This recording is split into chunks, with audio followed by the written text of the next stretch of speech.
For a long time, I have avoided talking about the ancestors and other beings in my world. Because when I talk about their presence, it confuses and angers people a lot, especially folks who have declared ownership and expertise, or otherwise I'm just shunned without the confusion or the anger. Like I'm tuned out in the same way we do a social media post once we scroll through, and then I get all butt-faced because I feel ignored, especially by the communities for whom I'm actually made. And so I've just learned to keep my mouth shut. Folks become angry because there's a persistent idea that all things, including especially spiritual things, must fall into specific ideas that are almost always around limitation and ownership. Borders, boundaries, family, wounds, genetics, continents, ley lines, opinions, and experts, and so much fucking more. There's usually not room for curiosity, and I've been sitting a lot with this since my father died a few weeks ago. In part because I already know he's not going to be joining this circle of ancestors around me. There's none in this world, in my world, that share a familial line with me, and out of the many hundreds, there are only 2 that are even Caucasian. One I knew when he was in body. He's a ranger still. And he was a client, then passed, and has been with me since 2014. And the other, I don't know anything about except he's male. He was also a soldier. Although I do know who he served with, which was our connection, how he was woven into me, and he's been with me since 2022. Most of y'all already know that I experienced death and after death that, generally speaking, are socially unacceptable.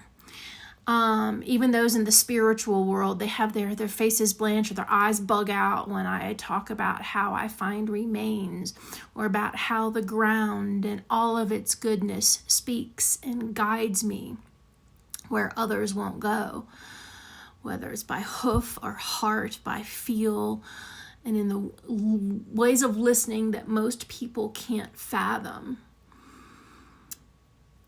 And I come back to one of the things that my father said in our last encounter 10 years ago, when I asked why he left me. And he said, I just knew I couldn't go where you were going.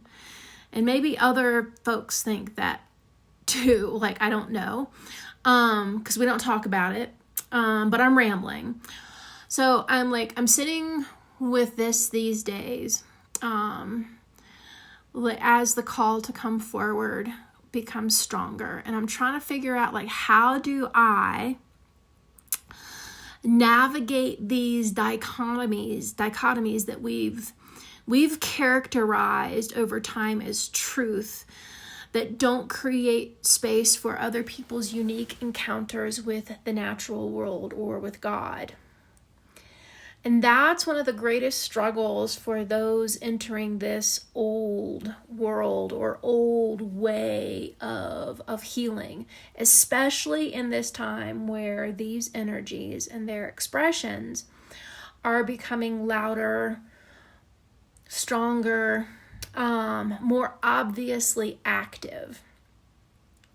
And this peculiar yet oddly familiar re-emergence of the atavistic requires those unique encounters, and those unique encounters run counter to common sense, though I still don't know why that is even in our lexicon, because we know it's not common.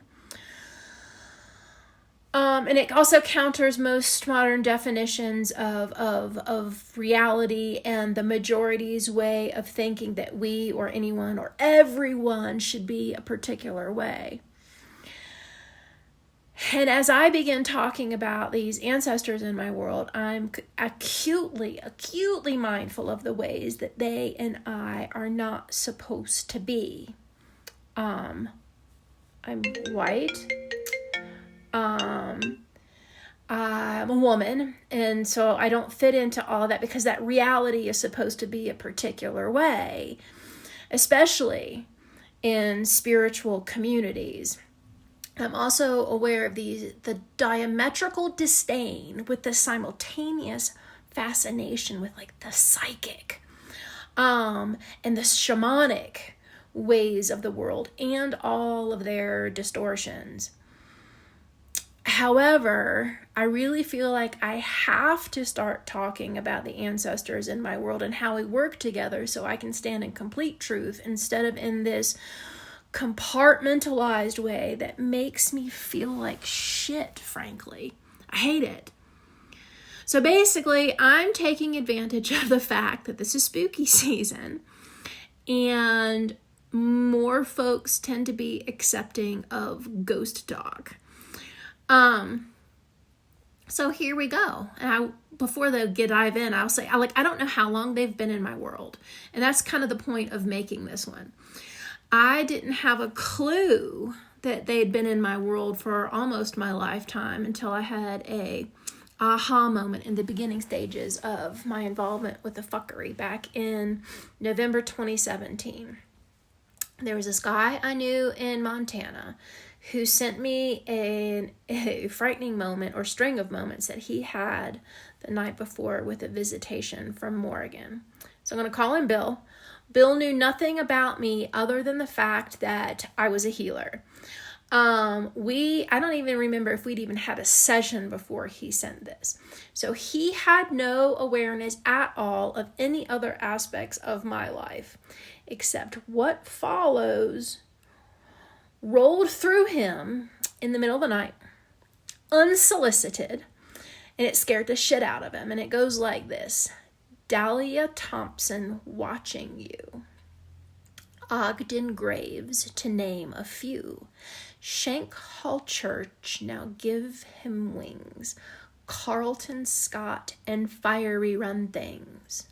Rodney Pecos, Huntington Lane. Help him with the Morrigan's pain. Highland Longview, call the dogs. Within the Morrigan's monologues, wrap him tightly, keep him safe. For all the tears from your face, and in the darkness, find it all as you enter Dante's hall. Which I knew when I read that she was referring to Dante's levels of hell. I just didn't know that I was actually entering into them and it would be an extended period with them. However, he also added at the end of this that this was followed by many voices all at once saying, "We are watching." And I was like, what? So each of those places that Morgan named were places that I have lived since I left my parents' home in 1987 when I went to college at Virginia Tech. Dahlia Street, Thompson Court, and Ogden Street were where I lived in Denver from 1999 to 2007. Graves Avenue, Church Street, as well as the dorm called Shanks Hall, and Carlton Scott Apartments were where I lived in Blacksburg from 1987 to 99, as well as Huntington Lane, Rodney and Pecos Streets, although I kind of think those might have been in like Arapahoe County, Denver, Colorado, I don't know. And Fiery Run Road was where I lived from 2007 to 2010 in Virginia, and where the initiation into this way of being took place. Bill had absolutely no way whatsoever of knowing where I lived before I got to Helena. Heck, I don't even think he knew where I was living when I was in Helena. But there I was, in black and white, for me to see. that at least someone, Morgan, and perhaps a host of others, like whoever that we are watching is, like, I don't, who knows? But in the moment, I was like, well, if they were watching, why weren't they doing anything while I was in the shits, while I was in the middle of whatever the fuck, that I didn't exactly know what the fuck it all was, but I knew enough to know it was big shit. It was deep shit, and I could have really used some help. So even now, when I recite Morgan's spiel, I still get a little tingly, and I'm like, oh, look at that. And I can see why Bill would get, like, you know, a little scared. Which is why I thought, you know, anyone here that's in the spooky crew might appreciate it. But I experience ancestors in so many ways. Mostly they piss me off. Sometimes they just merely annoy me. And on occasion they inspire me. And I'll tell you more about that in part 2, because I've learned folks don't watch more than a couple of minutes of video. So we're going to stop here, and I'll share more later. Bye, y'all.